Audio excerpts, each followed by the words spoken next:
परम पूज्य गुरुदेव परम वंदनीय माता जी की दिव्य उपस्थिति को साक्षी मानते हुए माँ गायत्री के पावन मंत्र के साथ मैं अपनी बात को आरंभ करना चाहता हूँ। माँ गायत्री का ये पावन मंत्र भक्ति, शक्ति, विवेक और वैराग्य को प्रदान करने का मंत्र है।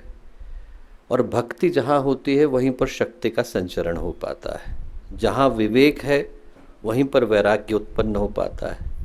एक सौभाग्य का विषय है कि श्रावण मास का आगमन होने वाला है और श्रावण के मास को हम लोग इस दृष्टि से देखते हैं कि भक्ति के जो स्वामी हैं भगवान नारायण, शक्ति के जो स्वामी हैं भगवान शिव, उन दोनों का मिलन इसी पवित्र मास में होता है। एक अद्भुत घटना मुझे याद आती है। रामेश्वर शिवलिंग की स्थापना भगवान राम ने करी और जब स्थापना करी तो उनसे ऋषियों ने पूछा, देवताओं ने पूछा कि शिवलिंग का नाम क्या रखा जाए। भगवान ने कहा कि रामेश्वर रखा जाए। उनने कहा रामेश्वर शब्द के पीछे का अभिप्राय क्या है। भगवान राम ने कहा कि जो राम के ईश्वर हैं वो रामेश्वर है, मेरे ईश्वर भगवान शिव। ये बात भगवान शिव को अच्छी नहीं लगी। भगवान शिव प्रकट हुए और बोले कि ये रामेश्वर शब्द की सही व्याख्या नहीं। रामेश्वर शब्द की सही व्याख्या है यस्य ईश्वरः रामः सः रामेश्वरः। बोले जिसके ईश्वर राम है वो रामेश्वर है। दोनों भगवान एक दूसरे को अपने से बड़ा बताते हैं और इसी दृष्टि से हम लोग श्रावण मास को देखते हैं जहाँ पर दोनों ही धाराएं आकर के एक हो जाते हैं। जब हम गायत्री का मंत्र बोलते हैं तो गायत्री मंत्र के अंदर ईश्वर के दो तत्वों का ध्यान करते हैं, भर्ग और देवस्य। भर्ग का मतलब है साहस, वीर्यम व भर्गई, और देवस्य का मतलब है देने की भावना। वो शक्ति जो परमात्मा के अंदर दोनों ही गुणों को अभिसंचारित करती है। उनके अंदर साहस भी है और संवेदना भी है, उनके अंदर पराक्रम भी है और पवित्रता भी है, उनके अंदर विवेक भी है और वेदना भी है, वो प्रखर प्रज्ञा भी है और सजल श्रद्धा भी है। जिनके अंदर दोनों गुण विद्यमान होते हैं उनको हम श्रावण मास के अंदर पूजते हैं। इसीलिए भगवान शिव के दोनों रूपों का ध्यान इस श्रावण मास में किया जाता है। एक रूप में वो शुभ के, कल्याण के, सौम्यता के प्रतीक हैं, कैलाश के ऊपर उनका निवास है, और दूसरे रूप में रुद्र रूप को धारण किया है। गले में मुंडमाल है, उनके कंधे पर काल सर्प यज्ञोपवीत की तरह से है।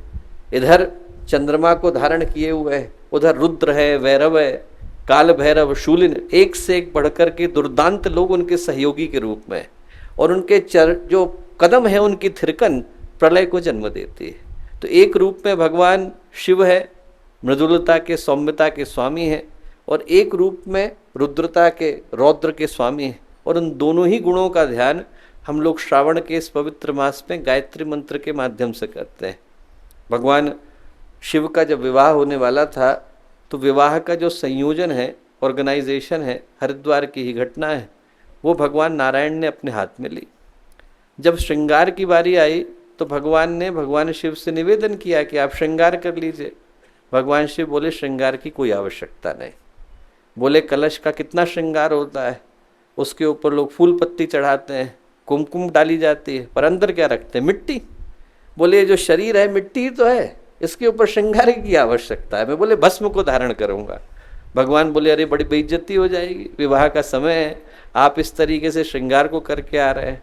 तो भगवान शिव बोले बेइज्जती आपकी होगी, आपने विवाह कराया, मैं तो निर्विकार हूँ। बोले मुझे बेइज्जती की कोई आवश्यकता नहीं, विवाह कराने वाले आप हैं। अब भगवान विष्णु जो है उनको बड़ी चिंता हुई। उन्होंने कहा भाई ऐसे में क्या किया जाए। उन्होंने देवर्षि नारद को बुलाया। देवर्षि नारद से कान में कहा कि तुम जाओ और कोई व्यवस्था करो कि भगवान जो है श्रृंगार को धारण करें। उन्होंने कहा क्या व्यवस्था करी जाए। तो उन्होंने कहा कि जो तुम्हें समझ में आए वो करें। उन्होंने कहा कि यदि भगवान शिव कुपित हो गए तो आप रक्षा करना। बोले रक्षा करने की जिम्मेवारी मेरी। बोले तुम जाकर के व्यवस्था करो। देवर्षि नारद तुरंत गए और हिमालय के घर में पहुंचे माँ पार्वती के पिताजी, और मैना देवी से जाकर के बोले कि आपने आपके दामाद को देखा है। बोले देखा नहीं है, तारीफ बहुत सुनी है। बोले आइए मैं लेकर के चलता हूँ, जहाँ पर वर पक्ष है वहाँ पर चलते हैं। वहाँ पर सब बड़े बड़े लोग आ रहे थे बारात में शामिल होने के लिए। ब्रह्मा जी आकर के पहुँचे तो इतने सुंदर सारे के सारे अच्छे से अच्छे हाथी पर, अश्व पर, बड़ी बड़ी पालकी पर आकर के पधारे। तो मैना देवी झाड़ी के पीछे छुपी हुई थी। उनने नारद से पूछा ये है? बोले ये नहीं है, तो भगवान के ज्योतिषी हैं। बोले अभी भगवान आने वाले। उनके पीछे जो है कुबेर का आगमन हुआ, और भी ज्यादा वैभव के साथ कुबेर आए। उनने कहा ये है? बोले नहीं नहीं, तो भगवान के मुनि में भगवान का आगमन होने वाला है। उनके पीछे पीछे और बड़े बड़े लोग आए, एक के बाद एक लोग आने लगे। मैना देवी हर बार पूछती कि ये है? बोले ना ना, ये नहीं है, भगवान का आगमन होने वाला है। फिर भूत प्रेतों का आगमन शुरू हुआ। भूत प्रेतों को देख करके मैना देवी घबराई कि ये कौन है? अब भगवान तो विश्वनाथ है। बोले ये भी भगवान के सहयोगी। अभी आपने देवताओं को देखा, अब आप दानवों को देखो। बोले ये भी भगवान के सहयोगी हैं। अब जब उनका आगमन हुआ और सबसे अंत में देखा कि भगवान आकर के खड़े हुए, बैल के ऊपर चढ़े हुए हैं, उनके कंधे पे सर्प लटका हुआ है, इधर से जो है हाथ में त्रिशूल को धारण किए हुए हैं, चिता की भस्म को लगाए हुए हैं, तो मैना देवी घबराई। मैना देवी ने उनसे जाकर के भगवान विष्णु से प्रार्थना करी। बोले आप ही श्रृंगार कराइए। तो भगवान विष्णु उनसे क्या बोले? बोले बाकी के सारे जीव जब विवाह करने के लिए जाते हैं तो काम उनके ऊपर सवार हो जाता है।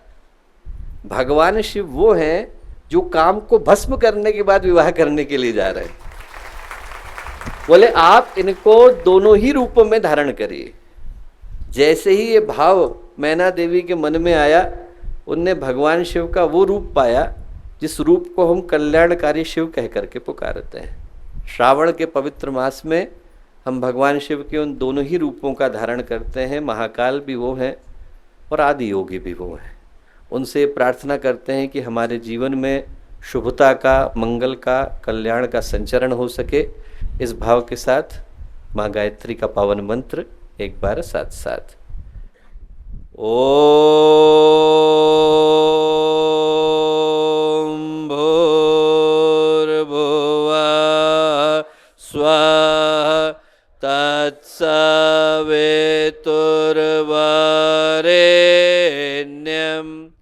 भर्गो देवस्य धीमहि धियो यो नः प्रचोदयात्।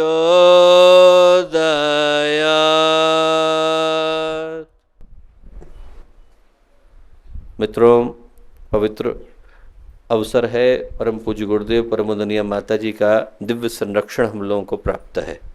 ऐसे शुभ अवसर पर जब हम लोग शांति कुंज हरिद्वार की इस तपोभूमि में आकर के उपस्थित हुए, गुरु पूर्णिमा की पूर्व संध्या का ये पावन अवसर, इस अवसर पर देश से विदेश से विभिन्न स्थानों से आए सभी गायत्री परिवार के साधकगण, याजकगण, उपासकगण, भाइयों बहनों, प्यारे मित्रों, आज शांति कुंज की इस पवित्र भूमि पर एक साधनात्मक वातावरण में पवित्र बेला में अगला वर्ष हर गायत्री परिजन के लिए सौभाग्य की त्रिवेणी को लेकर के आ रहा है।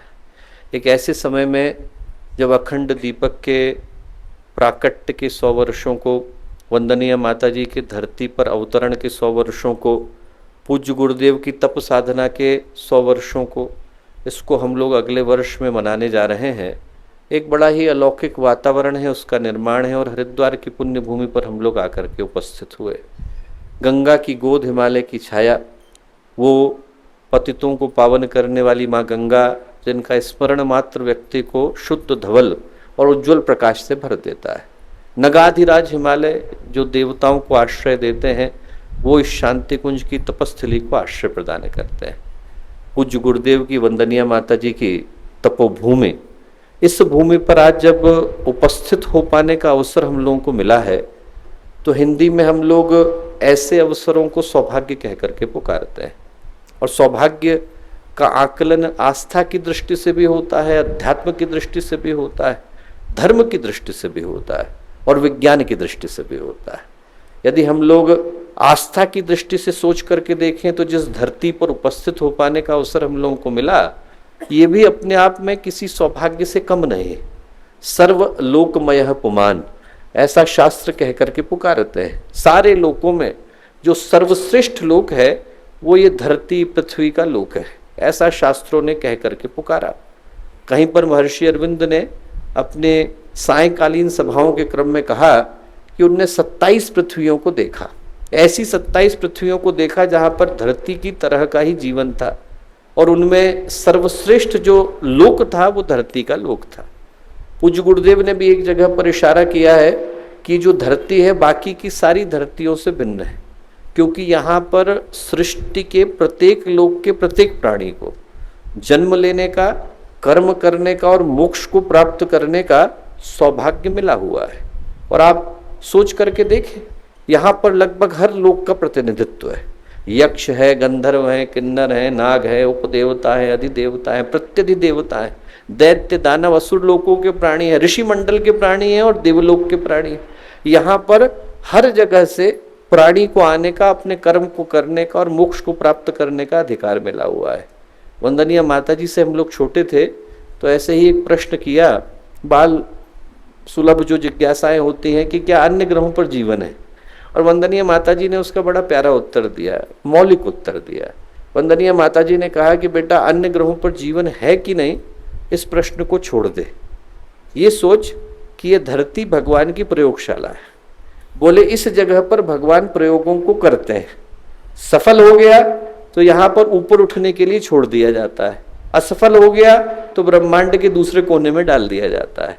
डायनासोर है, असफल प्रयोग है, हो सकता है कि प्रकृति ब्रह्मांड के किसी और कोने में उनको पोषित कर रही हो, पर इस धरती पर उन प्रयोगों को छोड़ा जाता है जो सृष्टि की दृष्टि से मूल्य के हैं। तो हम लोग जरा सोच करके देखें, आस्था की दृष्टि से, अध्यात्म की दृष्टि से किसी भी जीवात्मा की यात्रा का जो सबसे मूल्यवान क्षण हो सकता है इस धरती पर उपस्थित होना, वो हम लोगों को मिला है। कभी अकेले में हो और अपने आप से बातें कर रहे हो तो सोचें कि पहला सौभाग्य कि इस धरती पर उपस्थित हो पाए। और इस बात को सिर्फ धर्म ही नहीं कहता, विज्ञान भी इस बात को कहता है। आप यदि वैज्ञानिकों से बात करके देखें तो वैज्ञानिक चाहे भगवान को मानते हो न मानते हो, धर्म पर उनकी आस्था हो न हो, किसी आध्यात्मिक भाव को मन में लेकर के चलते हो न चलते हो, पर एक सत्य को मानते हैं। वो सत्य क्या है? सारे वैज्ञानिक इस सत्य को मानते हैं कि धरती जिस जगह पर है वो ब्रह्मांड में बड़े अभिनव स्थान पर है। उसको वैज्ञानिक कहते हैं गोल्डीलॉक्स जोन।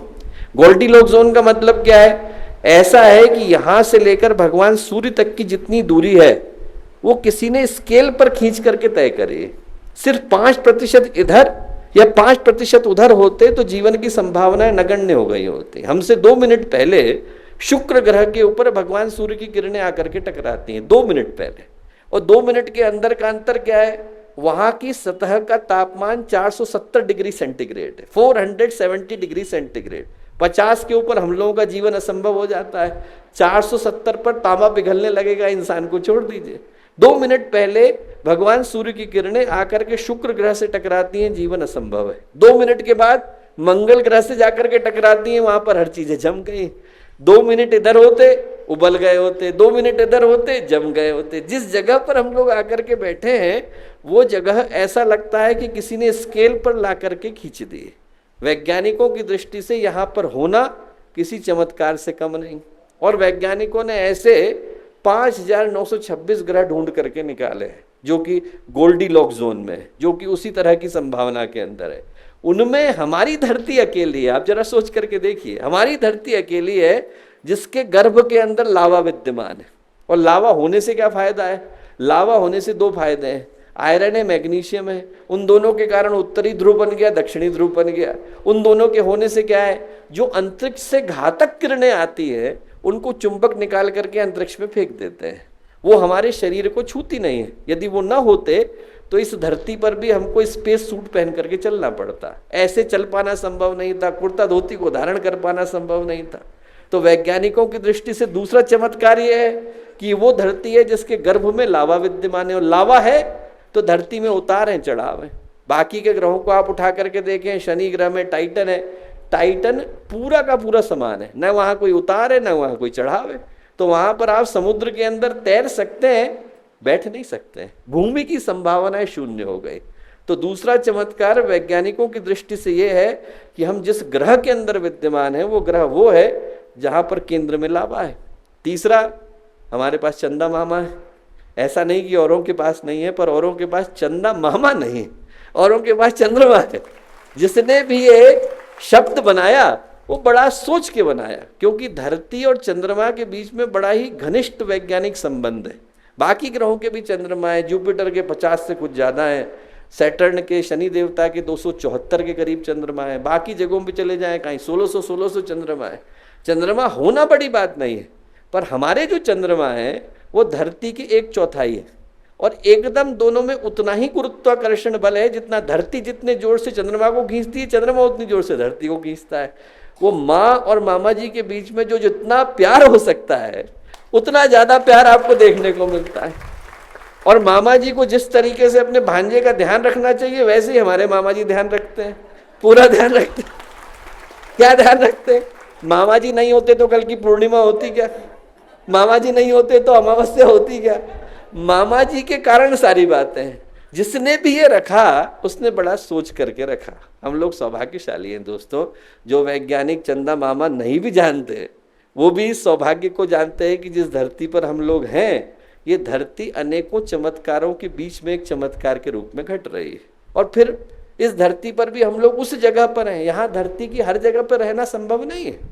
71% तो जल है, 29% भूमि है, और उस भूमि में भी हिमालय की चोटियों पे नहीं रह सकते आप, रेगिस्तान में नहीं रह सकते, समुद्र की गहराइयों में नहीं रह सकते। 100 मीटर नीचे चले जाए पानी के अंदर, इतना दबाव फेफड़े के ऊपर पड़ेगा जितना एक सीमेंट के ट्रक को छाती पर लेकर के चलने से पड़ता है, क्योंकि पानी का जो दबाव है, घनत्व है, वो हवा की तुलना में 1300 गुना ज्यादा है। हम लोग ऐसे दौड़े तो दौड़ जाते हैं, पानी के अंदर दौड़ना पड़े तो कितनी ताकत लगती है। और हमारे को जो वायु मिलती है उसमें से 80% नाइट्रोजन है, दबाव पड़ेगा बाहर निकल आएगी, जीवन संभव नहीं। इस संसार की बहुत सारी जगहों पे जीवन संभव नहीं, हम लोग महसूस नहीं कर पाते, पर इस धरती के सिर्फ 4% हिस्से में जीवन संभव है। और उस 4% हिस्से के अंदर हम लोग बैठे हैं, उसमें भी हरिद्वार में बैठे हैं, उसमें भी गुरुदेव की गोद में बैठे हैं, उसमें भी हरिद्वार के अंदर तपस्थली के अंदर बैठे हैं, गुरु पूर्णिमा के पावन अवसर पर बैठे। अब आप जरा सोच के देखो, आप लोग यदि घर में जाओ और लिस्ट बनाओ, वैज्ञानिकों से पूछो और अध्यात्मवेत्ताओं से पूछो, तो आपको लगेगा कि अनेकों सौभाग्यों के क्रम में एक अद्भुत सौभाग्य आज हमारे जीवन में जुड़ा। धरती के ऊपर है वो धरती जिसको वैज्ञानिक भी चमत्कार मानते हैं, मनुष्य का जीवन मिला है। दुर्लभम त्रयमे वेते देवानुग्रह हेतुकम मनुष्यत्व मुमुक्षत्व महापुरुष संशय। दुनिया में 3 चीजें दुर्लभ हैं, भगवान के आशीर्वाद से मिलती हैं। मनुष्य का जन्म सबसे पहला सौभाग्य। ऐसी धरती हमें मिली जहाँ पर हमारी माँ और हमारे मामा जी के बीच में बड़ा घनिष्ठ संबंध। इस धरती पर हम लोग आकर के उपस्थित हुए, जिस धरती पर हम लोग आकर के उपस्थित हुए दोस्तों, वो ऐसा सौभाग्य है कि वो याद दिलाता है कि हमारे जीवन में गुरु पूर्णिमा अपने पुण्य प्रकाश के साथ फलित हो पाती है यदि हम सौभाग्य के मूल्य को समझ पाते हैं। गुरुदेव ने प्रज्ञा पुराण में कथा लिखी है कि सौभाग्य व्यक्ति को कब समझ में आता है। सौभाग्य व्यक्ति को समझ में आता है जब सौभाग्य आके चला जाता है, तब व्यक्ति उसको पहचान पाता है। जो समय से पहले पहचान पाता है उसके जीवन में सौभाग्य की वृष्टि कर पाता है। एक कहानी गुरुदेव ने लिखी, बहुत प्यारी और बहुत ही महत्वपूर्ण है। यदि वो अकेली कहानी व्यक्ति को स्मरण रहे तो जीवन में गलत होने की संभावना नहीं। एक राज्य था, उस राज्य में निवासी लोग चयन करते थे कि यहाँ का राजा कौन बनेगा, और जब वो राजा को बना देते थे तो राजा को सारे भोग उपभोग की वस्तुएं प्रदान करते थे। जो उसके मन में आया वो उसको तुरंत प्रदान किया जाता था। 5 वर्ष तक वो राजा रहता था। जैसे ही 5 वर्ष पूरे हुए, घड़ी में 12 बजे, कैलेंडर में तारीख बदली, वैसे ही उसको उठाते थे, उठा करके वीरान द्वीप पे ले जाके छोड़ देते थे। वो राजा जो इसकी इच्छाएं पूरे करने वाले आज 100 सेवक लगे हुए हैं, उस राजा को पूछने वाला कोई नहीं। भूख से प्यास से बदहाल वीरान द्वीप पर वो अपनी अंतिम सांसें गिनता था, वहीं पर शरीर को त्यागता था। बड़ी अजीब सी परंपरा थी। एक दिन क्या हुआ, एक व्यक्ति राजा बना। राजा बनते से ही उसके मन में आया, इस राजधानी को तो छोड़ता हूँ, पहले उस राजधानी को देख करके आता हूँ जहाँ 5 साल के बाद जाना है। वो वहाँ गया, वहाँ जा कर के उसने वीराने को बदलना शुरू करा, हरियाली में बदलना शुरू करा। खेत बनवाए, खलिहान लगवाए, कुएं बनवाए, वहाँ पर पुल बनवाए, सड़कें बनवाई, स्कूल खुलवाए, हॉस्पिटल खुलवाए। 5 साल के बाद जब जाने का वक्त आया तो वो स्थान इस स्थान से ज्यादा सुंदर था। यहाँ हम लोग टेम्पररी रेजिडेंस में बैठे हैं। आत्मा ने इस शरीर का चयन थोड़ी देर के लिए कर लिया है। जो हम लोगों का परमानेंट एड्रेस है उसकी चिंता करना अनिवार्य हो जाता है। जैसे ही व्यक्ति परमानेंट एड्रेस की चिंता करता है, वासांसी जीर्णानि यथा विहाय नवानि गृह्णानि नरोपराणि। भगवान ने गीता में कहा है कि पुराने हो जाते हैं वस्त्र तो हम लोग उतार करके फेंक देते हैं, गंदे कपड़े को कौन धारण करता है। वैसे ही आत्मा भी पुराने शरीर को धारण नहीं करती है, उठा करके फेंक देती है। एक दिन पुराना होगा तो कहेगी मैं चली, और वैसे ही बुलावा आ जाता है। वो जैसे ही जाने का समय आता है तो व्यक्ति भूल जाता है कि जाना जहाँ था वहाँ की तैयारी हमने करी नहीं। गुरु पूर्णिमा का अवसर याद दिलाता है दोस्तों कि जहाँ जाना है वहाँ की तैयारी करना पहले अनिवार्य है। जिस जगह पर जाना है, यहाँ से जाने के बाद गुरुदेव के सामने खड़ा होना है, उनको मुंह दिखाना है, वो हमारा परमानेंट एड्रेस है। उस जगह की तैयारी व्यक्ति को अभी से करनी अनिवार्य हो जाती है। सौभाग्य अकेला नहीं आता है, उत्तरदायित्व को साथ लेकर के आता है। ये याद दिलाता आता है कि सौभाग्य उसी के जीवन में आता है जो उसको पहचान पाता है और जो उस उत्तरदायित्व को ग्रहण कर पाता है। मनुष्य के जीवन के रूप में हम लोगों को कितने सारे सौभाग्य मिले। संगीत हम लोग कर सकते हैं, साहित्य कर सकते हैं, कला कर सकते हैं, क्रिया कर सकते हैं, योग तप ज्ञान ध्यान आस्था अध्यात्म ज्ञान विज्ञान सब कुछ कर पाने की संभावना हमारे पास विद्यमान है। पर एक चीज जो इन सबसे बढ़कर के मिली हुई है वो कर्म को करने की छूट मिली हुई। हमारे को ईश्वर ने एक ऐसी संभावना देकर के भेजा है जो और किसी को नहीं मिली हुई। बाकी के जितने प्राणी हैं उनको कर्म काटने के लिए शरीर मिलते हैं, भोग को भोगने के लिए शरीर मिलते हैं, नया कर्म करने के लिए नहीं मिलते। हम लोग अकेले हैं जिसको ईश्वर ने संभावना प्रदान करी कि हम लोग नया कर्म कर सकते हैं। बाकी के जितने प्राणी आप उठा करके देखिए, उनको बंधी बंधाई व्यवस्था में रहना पड़ता है। शेर है, शिकार करना पड़ेगा। एक दिन सोचे कि चलो अब हम लोग बहुत दिन शिकार करते हो गया, चोटी वाला में खा लेंगे, तो नहीं खा सकते। चला जाएगा तो सारे चोटी वाले भाग जाएंगे। शेर जो है उसको शिकारी करना पड़ेगा, बकरी को घास फूसी खानी पड़ेगी, मछली को तैरना पड़ेगा, बंदर को पेड़ पे चढ़ाना पड़ेगा। इंसान को सारी सुविधाएं मिली हुई। आप खाना चाहो तो खाओ, नहीं खाना चाहो तो मत खाओ। आपको तैरना है तो तैरो, आपको पेड़ पे चढ़ना है तो चढ़ो। भगवान ने इंसान को सारे कर्मों को करने की स्वतंत्रता दे करके भेजा है। पर वो जो कॉन्ट्रैक्ट लिखा, उस कॉन्ट्रैक्ट में छोटे छोटे अक्षरों में लिख दिया है। जैसे वो मोबाइल का कॉन्ट्रैक्ट होता है तो टर्म्स एंड कंडीशन में छोटे छोटे अक्षरों में लिखा रहता है। कोई यदि ध्यान से नहीं पढ़े तो गलत जगह पे साइन कर जाएगा। वैसे ही भगवान ने हम लोगों को कर्म को करने की स्वतंत्रता प्रदान करी। छोटे छोटे अक्षरों में क्या लिख दिया? कर्म को करने की स्वतंत्रता है, परिणाम को पाने की परतंत्रता है। कर्म आप मन माफिक कर सकते हो, पर उसका जो परिणाम निकल करके आएगा उससे भागने का कोई उपाय नहीं। कर्म प्रधान विश्व रचि राखा, जो जस करहि सो तस फल चाखा। तुलसीदास जी ने रामचरितमानस में लिखा है, कर्म के आधार पर पूरे संसार का निर्माण हुआ। जो जैसा करता है उसको वैसा ही भुगतना पड़ता है। बोया पेड़ बबूल का, आम कहाँ से हो। व्यक्ति ने जैसा बोया है वैसा काटने के लिए उसको मजबूर होना पड़ता है, और इसमें कोई कॉम्प्रोमाइज नहीं है। भुगतना व्यक्ति को पड़ता ही पड़ता है। ना भुक्तम क्षीयते कर्म जन्म कोटि शतैरपि। हजारों जन्म चले जाए तब भी कर्म का भोगे बगैर अंत होता नहीं है, ऐसा शास्त्र कह करके पुकारते हैं। महाभारत में कहानी भी आती है कि एक बार जो है धृतराष्ट्र भगवान कृष्ण के पास गए और उनसे बोले कि भगवान, मेरे जीवन की एक विडंबना है, मैं राजा भी हूँ नेत्रहीन भी हूँ। ऐसा मेरा क्या कर्म था कि मैं नेत्रहीन भी हुआ और राजा भी हुआ, आप जरा देख करके बताएं। बोले मैंने सारे ज्ञानी लोगियों से पूछ लिया है, ऐसा कोई व्यक्ति बचा ही नहीं। बोले मैंने महर्षि वेदव्यास से पूछा, सब बड़े बड़े लोगों से पूछा, आज तक मेरे इस प्रश्न का उत्तर कोई नहीं दे पाया। महर्षि वेदव्यास तो 107 जन्म पहले तक गए और उनने वो देखने के बाद बोला कि उनकी दृष्टि में ऐसा कोई कर्म नहीं है जिसके आधार पर मुझे नेत्रहीन भी होना पड़ा, राजा भी बना। भगवान कृष्ण बोले एक जन्म और पीछे चले गए होते तो आपका उत्तर मिल गया होता।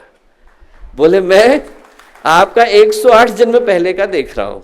बोले आप पेड़ के ऊपर चढ़े हुए हैं, एक चिड़िया का घोंसला है, उसमें चिड़िया के जो बच्चे हैं उसकी आँखों को नष्ट करने का प्रयत्न कर रहे हैं, आंखें फोड़ रहे हैं। वो कर्म आज आपके पास लौट करके आया है। हजारों जन्म हो जाएं तब भी व्यक्ति को कर्म तो भोगना पड़ता है। भगवान महावीर की घटना आती है, समाधि के अंतिम चरण पर थे। उनको अंदर से भान हुआ कि मेरा एक कर्म है जो मुझे समाधि को प्राप्त नहीं करने दे रहा है और उस कर्म को मुझे स्वीकारना पड़ेगा, भोगना पड़ेगा। महापुरुषों को ये भान होता है कि मुझे उस कर्म को स्वीकारना पड़ेगा। तो उनने मन ही मन सोचा कि वो कौन सा कर्म है। ध्यान में गए तो उनको पता चला कि 100 जन्म पहले एक जगह पर वो राजा थे। राजा बनने के बाद क्या हुआ कि उनको संगीत सुनाया जा रहा था। इतनी देर में एक व्यक्ति वहां से गुजरा, वो भी बड़ा खुश होकर के गुजरा, उसको भी संगीत बड़ा अच्छा लगा। राजा को बुरा लगा कि संगीत मेरे लिए बज रहा है, ये खुश क्यों हो रहा है। उनने उसके कान में पिघलता हुआ शीशा डलवा दिया, वो कर्म बन करके लौटा। तो महावीर के सारे जन्म पुण्य के गए, एक वो पाप उनके पास लौट करके आया। उनने उस व्यक्ति को ध्यान में बुलाया, वो जहां कहीं है अपना कर्म लेकर के मेरे सामने उपस्थित हो। वो व्यक्ति एक चरवाहा बन करके उनके सामने उपस्थित हुआ और आते से ही महावीर को देखते से ही उसके हृदय में क्रोध की भावना आई। पुराना कर्म, पुराना संस्कार अपने अनुरूप भावना को जन्म देता है। जिस व्यक्ति के साथ आपके पूर्व जन्म के प्रेम के, अनुराग के संस्कार रहे होंगे, उसको देखते से ही मन में प्रेम उमड़ता है। जिस व्यक्ति के साथ हिंसा के संस्कार रहे होंगे, क्रोध के रहे होंगे, वैमनस्य के रहे होंगे, उसको देखते से ही मन में वैमनस्य आता है। देखते से ही महावीर ने उनका कुछ बिगाड़ा नहीं था, ध्यान में बैठे थे, देखते से ही उनके मन में क्रोध की भावना आई। उसने वहां पर अरहड़ के डंडे पड़े थे, वो लिए और कान में डाल दिए। वो जैसे ही कान के अंदर गए, छेद नहीं पाए, कान के अंदर गए, कर्म का निष्क्रमण हुआ। इसीलिए भगवान महावीर की जो समाधि है उसको क्या बोलते हैं? अभिनिष्क्रमण। इसीलिए बोलते हैं कि वो कर्म का निष्क्रमण हुआ, समाधि प्राप्त हुई। तो उस कर्म को प्राप्त करने में कोई कॉम्प्रोमाइज नहीं। भगवानों को लेना पड़ता है तो इंसान को तो लेना ही पड़ता है। जयंत की कहानी आती है, इंद्र भगवान के सुपुत्र थे। उनने जब भगवान राम को देखा और सीता माता को देखा तो उनके मन में ऐसा भाव आया कि ये कैसे भगवान है। बोले देखिए वलकल वस्त्रों में धारण है। अपने पिताजी के पास गए, बोले देखो वलकल वस्त्रों में घूम रहे हैं, जंगल में मारे मारे घूम रहे हैं। बोले सीता जी, लक्ष्मण, इनको देख करके लग ही नहीं रहा है कि भगवान का अवतार हुआ है। उनके पिताजी बोले कि देख तेरे मन में शंका है तो अपने पास रख, परीक्षा लेने के लिए मत चले जाना, वो भगवान की लीला है। पर जयंत ठहरा। जयंत उतर गया, उसने कौवे का रूप धारण करा। भगवान राम और सीता बैठे हुए थे, उसने जाकर के सीता जी के एड़ी में चोंच मार दी, आगे की चोंच मार दी। खून बहने लगा, रक्त बहने लगा। सीता माता ने भगवान राम को देखा, भगवान राम कुछ बोले नहीं, घास का तिनका उठाया, मंत्र पढ़ा और फेंका, वो ब्रह्मास्त्र में बदल गया। जैसे ही ब्रह्मास्त्र में बदला तो जयंत भागा पिता के पास गया। पिता ने कहा कि ये अस्त्र मेरी क्षमता से 1000 गुना ज्यादा भारी है, मेरे लिए इसका निराकरण कर पाना संभव नहीं। भगवान ब्रह्मा के पास जाओ। भगवान ब्रह्मा के पास गया। भगवान ब्रह्मा बोले कि देखो अस्त्र मेरा ही है, पर इसका निराकरण मैं भी नहीं कर सकता हूँ। तेरा कर्म तेरे पास लौटा है जयंत, तू भगवान राम के पास जा। वो वापस भगवान राम के पास गया। जब भगवान राम के पास भागा गया और क्षमा मांगी तो भगवान राम बोले जयंत ये अस्त्र नहीं है, तेरा कर्म है, दंड तो देना पड़ेगा। बोले इतना ही कर सकता हूं कि इसको वापस बुला लूंगा, पर ये अपना हिस्सा लेकर के आएगा। एक आंख जयंत की लेकर के चला गया। उस दिन के बाद से हम लोग बोलते हैं काना कौआ। वो जो काना कौआ की कहानी है वहां से निकल करके आए। जयंत कौआ बना हुआ था, एक आंख गंवानी पड़ी क्योंकि ब्रह्मास्त्र आ गया था। व्यक्ति के जीवन में कर्म कहीं पर भी हो, वो अपना हिस्सा लेने के लिए उपस्थित हो जाता है। किसी भी रूप में हो, भगवानों के सामने हो जाता है, महापुरुषों के सामने हो जाता है। लाहड़ी महाशय, यहाँ से थोड़ी ही दूर की घटना है, नीलकंठ महादेव के रास्ते पर जा रहे थे। उनके साथ उनके सहयोगी चल रहे थे, शिष्य। एकदम जोर से लाहड़ी महाशय चिल्लाए, धोती फाड़। उनने कहा पता नहीं क्यों कह रहे हैं। फिर थोड़ा 1 सेकंड रुके, बोले धोती फाड़। अब उसने घबरा करके जैसे कपड़ा फाड़ा, इतनी देर में एक पत्थर आकर के ऊपर से गिरा और लाहड़ी महाशय के यहाँ लगा, खून बहने लगा। बोले यहाँ बांध दे। उन्होंने बांध दिया। पीछे पीछे चले। बोले गुरुदेव एक जिज्ञासा है मेरे मन में। बोले हाँ पूछो। बोले यदि आपको पता ही था कि ये पत्थर टकराने वाला है तो क्या समझदारी की बात ये नहीं होती कि हम लोग रास्ता बदल लेते, बजाय इसके कि हम उसके टकराने की प्रतीक्षा करते और फिर रुमाल को बांधते। लाहड़ी महाशय बोले वो मेरा कर्म लौट रहा था मेरे पास, आज यदि उसको बचा ले जाता या उससे भाग जाता तो कल को चट्टान बन करके लौटता तो कौन रोकता। जो महापुरुष होते हैं वो कर्म को धारण कर लेते हैं, इसीलिए सौभाग्य के साथ उत्तरदायित्व निकल करके आता है। जो गुरु पूर्णिमा का पावन अवसर है दोस्तों, वो हम लोगों को याद दिलाता है कि सौभाग्य सफल हो पाता है यदि हम उत्तरदायित्व को धारण कर पाने की स्थिति में होते हैं। हम लोगों को स्मरण करने की आवश्यकता है कि हमारे कंधे पर उत्तरदायित्व किसका। 18 साल का बच्चा हो जाता है तो लोग उसको वयस्क मानते हैं, एडल्ट मानते हैं, जिम्मेवारियां वही निभानी पड़ती। हम लोग तो पूज्य गुरुदेव के 100 साल के बच्चे हैं। अगले वर्ष में गायत्री परिवार की योजना 100 साल की हो जाएगी, तो 100 साल के लोगों को जिस तरीके से व्यवहार करने की आवश्यकता है वो अपेक्षा हमसे करी जा रही है। गुरुदेव ने अपने उद्बोधन में कहा था कि मुझे हीरे चाहिए। वो जो हीरे चाहिए वो पुकार गुरुदेव की है दोस्तों, और उन हीरों को निकालने के लिए आज का समय आया है। ऐसे व्यक्तित्वों को पुकारता आया है जिनको गुरुदेव की आवाज़ सुनाई पड़ती है, उसके अलावा और कुछ सुनाई नहीं पड़ता हो। न संसार की आवाज़ सुनाई पड़ती हो, न परिवार की आवाज़ सुनाई पड़ती हो, न सिर्फ और सिर्फ गुरुदेव और माता जी की आवाज़ सुनाई पड़ती हो। और जैसे ही हम वो हीरे बनते हैं वैसे ही हमें ढूंढते हुए जौहरी आ जाते हैं। हमें कहीं जाने की आवश्यकता नहीं, अपने आप भगवान हमारे पास आ जाते हैं। हमें सिर्फ बनने की आवश्यकता है, हमें ढूंढने का काम तो गुरुदेव और भगवान अपने आप करते हैं। हम जहाँ हो वहाँ हम ढूंढते आ जाते हैं। श्रीधर थे, दक्षिण भारत के बड़े प्रसिद्ध एक योगी भी हुए, विद्वान भी हुए, चिंतक भी हुए। वो अपने गुरु के घर के अंदर झाड़ू लगाया करते थे। उनके गुरु भारत के प्रकांड विद्वानों में से एक। उनका शिष्य बनने के लिए भारत के एक से एक बढ़कर के स्कॉलर्स आते थे, विद्वान आते थे कि आप हमें दीक्षा दे दीजिए, आप हमारे को अपने शिष्य के रूप में स्वीकार कर लीजिए, हम आपसे दीक्षा लेने के बाद अपने जीवन को संवार पाएंगे। उनने अनेकों को ठुकराया। अंत में जाकर के श्रीधर का चयन किया। जब श्रीधर का चयन किया तो उसके 20 वर्ष के बाद वो भारत के सबसे प्रकांड विद्वानों में से एक गिने गए और घर में झाड़ू लगाने का काम करते। श्रीधर अपने गुरु के पास गए और उनसे बोले कि आपने मेरे अंदर ऐसा क्या देखा जो मेरा चयन किया। बड़े बड़े विद्वान आपके पास आते थे। उनके गुरु ने उनको एक हीरा पकड़ाया। बोले एक काम कर, शहर में जा, 4 लोगों से इसका दाम पूछ करके आ। सब्जी वाले से पूछ, लोहार से पूछ, कपड़े बेचने वाले से पूछ और जौहरी से पूछ, फिर मेरे पास आकर के बताना। श्रीधर गए, 4 के पास गए। जैसे ही कपड़े वाले के पास गए उसने कहा 10 रुपये दूंगा, लोहार के पास गए उसने कहा 100 रुपये दूंगा, सब्जी वाले के पास गए 150 रुपये दूंगा। गुरु को आकर के बताया। गुरु बोले इन सब का छोड़ दे। जौहरी ने क्या कहा? जौहरी ने कहा कि अपनी दुकान भी बेच दूंगा तो इसको खरीद नहीं सकता हूँ। बोले हीरे को परखने के लिए जौहरी होना अनिवार्य हो जाता है। हम लोग जैसे ही हीरे बनते हैं हमें ढूंढने के लिए जौहरी आ जाते हैं।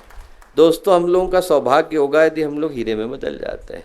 मुझसे परसों कोई कह रहा था कि गुरुदेव ने हीरे ढूंढने के लिए कहा पर हम लोग तो पत्थर बन गए। मैंने कहा ऐसा नहीं है, पत्थर भी हम लोग बने पर कीमती पत्थर बने तो इससे बढ़कर के सौभाग्य नहीं हो सकता है। पत्थर ही बनना है तो हम लोग नींव के पत्थर बने, बनना ही है तो व्यक्ति नींव का पत्थर बने। लाला राजमोहन राय लाल बहादुर शास्त्री को लेकर के गए, लाला लाजपत राय लाल बहादुर शास्त्री को लेकर के गए ताजमहल दिखाने के लिए। ताजमहल जब दिखाने के लिए पहुंचे तो उन्होंने कहा देखो क्या दिखाई पड़ता है। तो लाल बहादुर शास्त्री ने कहा बड़ा अच्छा गुंबद है, मेहराब है। और लाला लाजपत राय ने बड़ी कीमती बात कही। उन्होंने कहा लाल बहादुर, अपन लोग यहाँ बैठ कर के प्रार्थना करते हैं कि कल को जब भारतीय संस्कृति का ताजमहल बनाया जाए तो हम लोगों की गिनती मेहराबों में और गुंबदों में नहीं हो, नींव के पत्थरों में।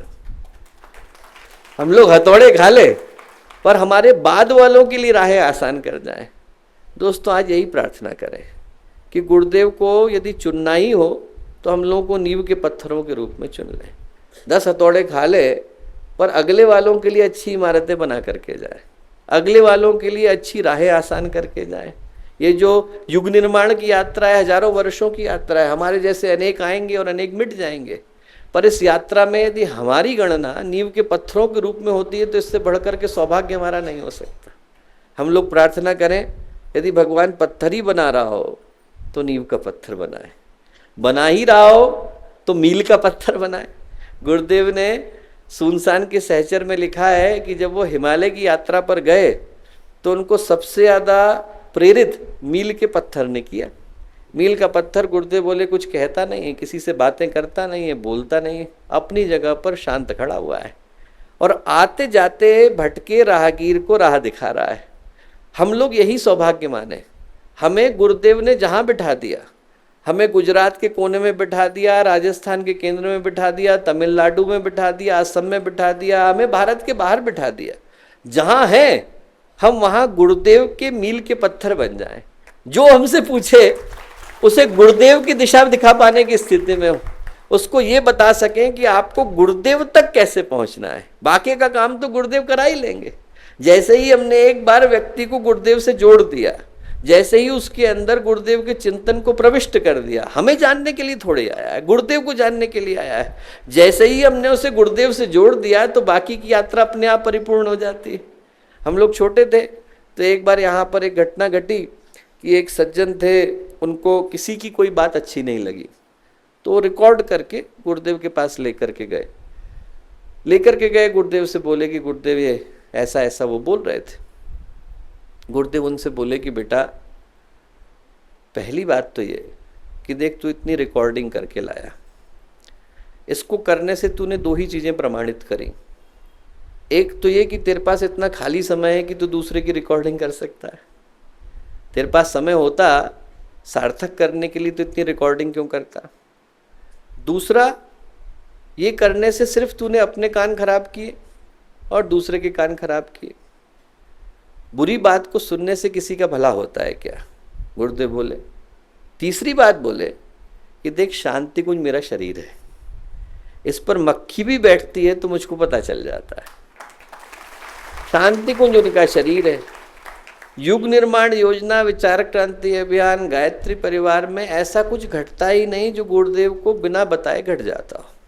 घटता उनकी इच्छा से। हम लोगों का काम तो मील के पत्थर बनने का है। जहाँ पर भगवान ने खड़ा कर दिया वहाँ पर शांति के साथ, धैर्य के साथ, तप के साथ, तितिक्षा के साथ हर व्यक्ति को डाइवर्ट करते हैं कि आपको गुरुदेव के पास जाने की आवश्यकता है। जैसे ही व्यक्ति उनसे जुड़ता है, हृदय से जुड़ता है, भावनाओं से जुड़ता है, संवेदनाओं से जुड़ता है, समर्पण से, श्रद्धा से, विश्वास से जुड़ता है, आप मान करके चलिए कि उसके जीवन में चमत्कार घटित होता है। मैं अभी थोड़े दिन पहले घटना सुना रहा था कि जो लोग गुरुदेव से नहीं भी मिले, गुरुदेव ने ज्योति कभी बुझेगी नहीं इस आलेख के अंदर लिखा है कि हम यहीं पर समा जाएंगे और हमारी उपस्थिति का आभास यहाँ आने वाले हर आगंतुक को और निवासी को बराबर होता रहेगा। और आप उन लोगों से पूछ करके देखिए जो गुरुदेव के शरीर त्यागने के बाद गायत्री परिवार से जुड़े, उनमें से एक व्यक्ति आपको नहीं मिलेगा जो ये कहे कि मैंने गुरुदेव को नहीं देखा है। हर व्यक्ति को मन में आभास होता है कि वो निरंतर हमें देख रहे हैं।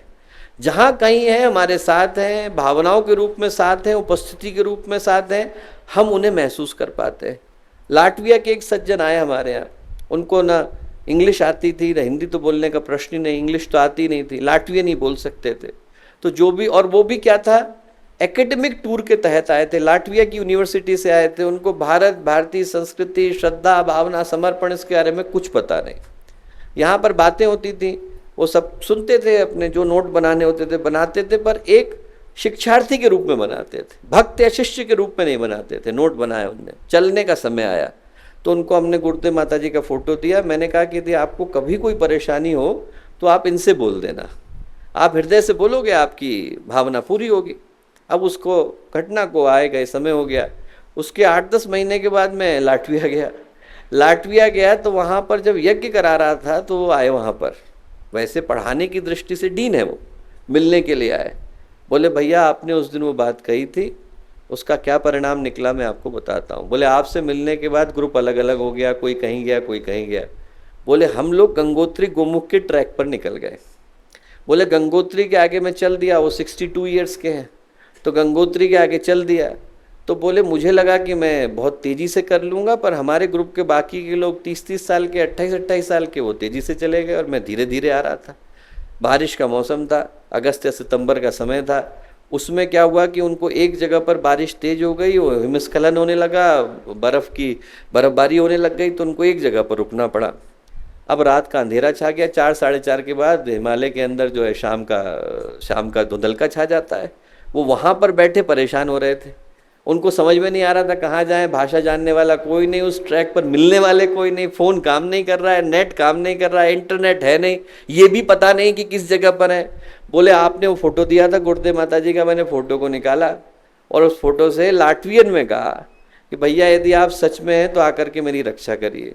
बोले 5 मिनट नहीं होंगे, एक व्यक्ति टॉर्च लेकर के आया, उसने मेरे हाथ पकड़े और मुझे सुरक्षित उस जगह पर ले गया जिस जगह पर मुझे रहना। जो जानते नहीं, जो भाषा नहीं जानते हैं, वो यदि भाव से पुकारते हैं तो गुरुदेव को अपने मध्य में पाते हैं। दोस्तों, हम लोगों को मात्र मील का पत्थर बनने की आवश्यकता है, सिर्फ गुरुदेव की तरफ इशारा कर देने की आवश्यकता है।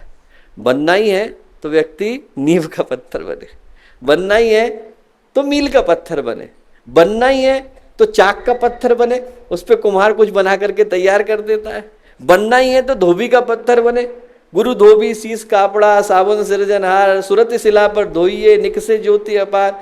जब उस पर बार बार घिसा जाता है तो अंदर का प्रकाश निकल करके आता है। बनना ही है तो भगवान की प्रतिमा का पत्थर बने। माइकल एंजेलो की कथा आती है, एक खेत से गुजर रहा था, वहाँ देखा कि बहुत बड़ी चट्टान पड़ी हुई है, तो उस चट्टान को देख करके वो किसान के पास गया, किसान से बोला कि भैया ये चट्टान मुझे बेचोगे? उसने कहा बेचोगे? बोले साहब मैं आपको मुफ्त में दूंगा, ऊपर से पैसे भी दूंगा, मेरा रास्ता रोक करके खड़ी है, मैं घर में आपके छोड़ के आऊँगा। किसान गया, घर में छोड़ करके आया। 1 साल गुजरा, 1 साल के बाद माइकल एंजेलो उस किसान को बुलाने आए, उससे बोले कि ज़रा मेरे घर चलो। घर में गया, वहाँ भगवान की प्रतिमा खड़ी थी, ऐसा लगा कि भगवान साकार आ गए, सजीव आ गए। उसकी आंख से आंसू गिरने लगे उस प्रतिमा को देखकर, प्रार्थना के लिए झुक गया। उसने पूछा आप ये कहाँ से लेकर के आए? बोले उसी पत्थर के अंदर से निकल करके आई है जो तुम्हारे खेत में रास्ता रोक करके खड़ी थी। तुम्हें इसके अंदर के भगवान दिखाई नहीं पड़े, मुझे दिखाई पड़ गए। दोस्तों, अनगढ़ पत्थर तो हम सभी हैं। भगवान गुरुदेव जब हथौड़ा चलाते हैं तो इसके अंदर से प्रतिमा निकल करके आती है। महर्षि अरविंद ने लिखा है, sorrow is the hammer of God. जो जीवन की प्रतिकूल परिस्थितियां हैं वो भगवान का हथौड़ा है। वो हमारे को परेशान करने के लिए नहीं आती, हमें निखारने के लिए आती। हथौड़ा खाने से व्यक्ति मना कर दे तो प्रतिमा कैसे निकल करके आएगी? हमें यदि बनना ही है तो भगवान की प्रतिमा का पत्थर बन जाए। दोस्त, आज का दिन हम लोगों को पुकारता आया कि हम लोग गुरु पूर्णिमा के सौभाग्यशाली अवसर पर शांति कुंज की पवित्र भूमि पर विद्यमान है। अगला वर्ष यदि हम लोग ध्यान से सुने, अकेले में रहें, सिर्फ गुरुदेव और माता जी का ध्यान करें, तो हम पाएंगे कि गुरुदेव और माता जी ने तो इंटरनेट पे मैसेज भेज दिया है। जो इंटरनेट का मैसेज है वो आपको ईमेल से प्राप्त होता है, और जो इंटरनेट का मैसेज है वो आपको अंदर की भाव संवेदना से प्राप्त होता है। अंदर की भाव संवेदना से गुरुदेव ने मेमो निकाल दिया है। जिसको भगवान के कार्य को करने का भाव हो, उसे अपने आप को समर्पित कर देने की आवश्यकता है। यहाँ से आप जाएं तो बाकी की सारी चीज़ों को बंद कर दें, सिर्फ एक आवाज़ को सुने, गुरुदेव और माता जी आपको पुकार रहे हैं। अगला वर्ष आपको पुकार रहा है, अगले वर्ष की योजनाएं आपको पुकार रहे हैं, साधना हमको पुकार रही है, गुरुदेव का शिष्य होने का भाव हमको पुकार रहा है, आने वाले सारे कार्यों को करने का उत्तरदायित्व तो हमको पुकार रहा है, और ये कह रहा है कि हमें वो बनने की आवश्यकता है जो आज तक कोई बना नहीं। बनना ही है तो हम लोग नींव के पत्थर बने, मील के पत्थर बने, सिल के पत्थर बने, चाक के पत्थर बने, प्रतिमा के पत्थर बने, शालिग्राम के पत्थर बने। बनना ही है तो उन पत्थरों को बने जिनको प्राप्त करके भगवान अपने आप को सुखी और संतुष्ट अनुभव करते हैं।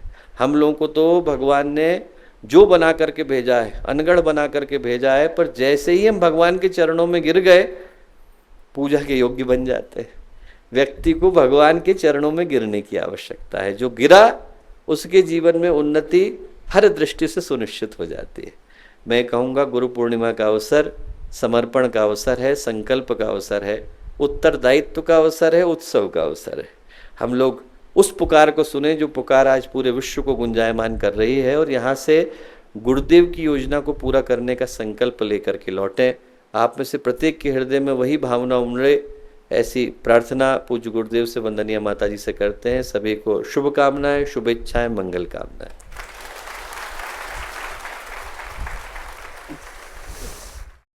हमारे YouTube चैनल शांति कुंज वीडियो गायत्री परिवार को सब्सक्राइब करें एवं बेल आइकन जरूर दबाएं ताकि गायत्री परिवार की विभिन्न गतिविधियों की जानकारी आपको मिलती रहे।